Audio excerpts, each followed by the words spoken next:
Have you ever bought a product but not got what you paid for? Oh yeah, last week. And somebody's spicy about it. Very spicy about it.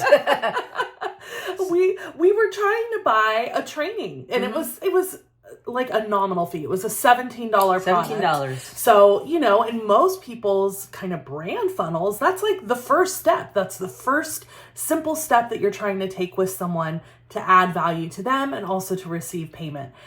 But what happened with that training, Gretchen? So I signed up for this $17 training, right?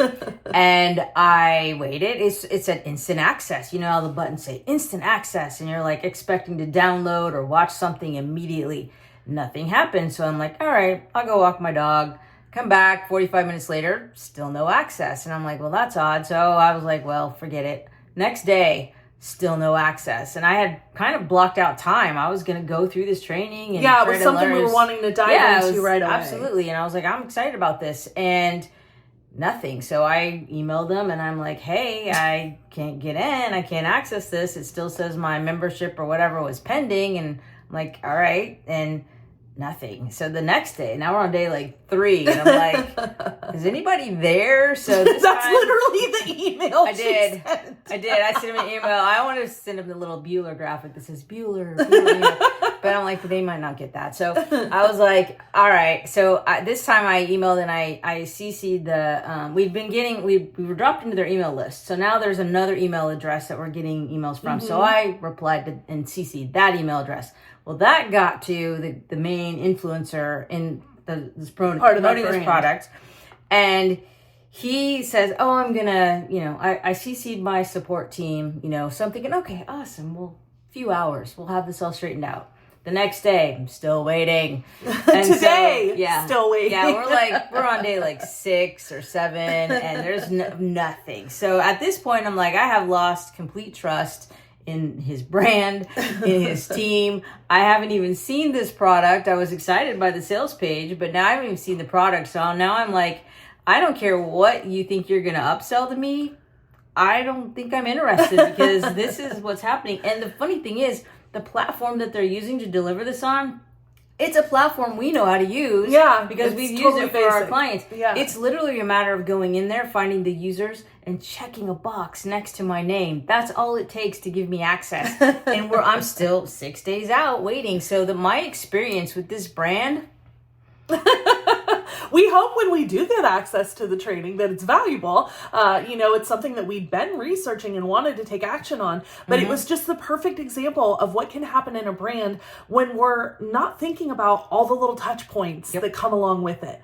I think it's really easy to get caught up in that idea that the brand is the front facing. It's what you're doing in your social media, or it's people meeting you at events, or it's what's, shiny and bright on your website. But it's also everything behind the scenes, it's the customer service, it's the quality of the product. So I wonder, when was the last time you got to check in on that for yourself? When have you or your team gone back through your email campaigns and made sure the links were active? Or, when have you gone through and recently tested a funnel and done a test purchase to make sure that people receive their product? This is all part of really having a brand that is impactful and, most importantly, cohesive. Yep. Your brand is only as strong as your weakest system. Yeah. And one thing that we do, if we're working with a client on brand strategy and they're like, yeah, I have this product, but it's not really selling that well, or I'm struggling with it, I usually go back and say, well, what are you selling before that product? Yes. Because sometimes there's friction there. So in the case of what we just experienced, I'm not going to move forward and buy another product with this person because I had such a crappy experience with the $17 product.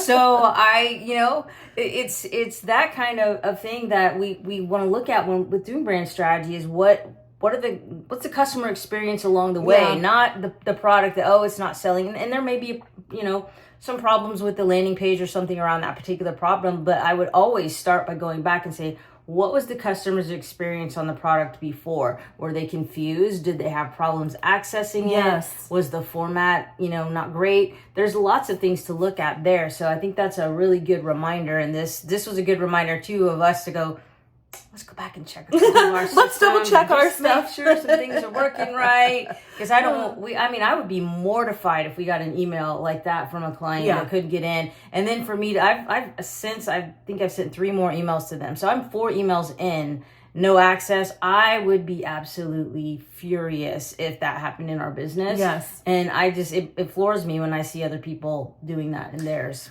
Well, and it's a really good time for you to just kind of go through, double check on your own so you don't have egg on your face like this unfortunate brand. But also it's a really good reminder that brands are perceptions. Like it is your reputation. Yep. So it's not just what you're projecting out there to the world. That's only a little tiny sliver of it. It actually is more based upon the quality of the product, the quality of interactions with your actual clients or your patients or your audience, right? It's what their experience is. Because guess what? They're the ones who are going to go and share this brand that was phenomenal and took amazing care of them, or don't bother because you're never going to get the thing you paid for anyway, you know? Absolutely. So really stop and think about that. I think Jeff Bezos said it really well. He says, your brand is what people say about you when you're not in the room.